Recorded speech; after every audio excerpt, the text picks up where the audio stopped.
Hey guys, मेरा भी नवीन आप देख रहे हैं नवीन टेक्निकल जॉन। तो गाइस आज हम बात करेंगे Realme 12X 5G के बारे में।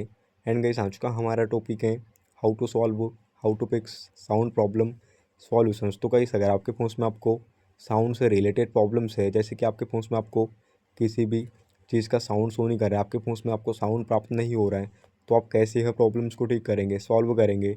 तो वीडियो को लास्ट तक देखिए एंड समझिए। एंड अभी तक आपने हमारे चैनल को सब्सक्राइब नहीं किया है तो प्लीज़ सब्सक्राइब कर दीजिएगा। तो आप सेटिंग्स ओपन कर दीजिएगा and sound and vibration settings पे क्लिक कर दीजिएगा। तो यहाँ पे आप चेक कर लीजिएगा कि आपका फ़ोन साइलेंट मोड पे तो नहीं है। अगर आपका फ़ोन साइलेंट मोड पे होगा तो आप हटा दीजिएगा एंड यहाँ से आप एडजस्ट कर दीजिएगा media volume, ringtones volume, notifications volume and alarm volume को यहाँ से आप इंक्रीज कर दीजिएगा। एंड उसके बाद यहाँ से आप चेक कर लीजिएगा कि आपके फ़ोन में ringtones and notification tone set है या नहीं।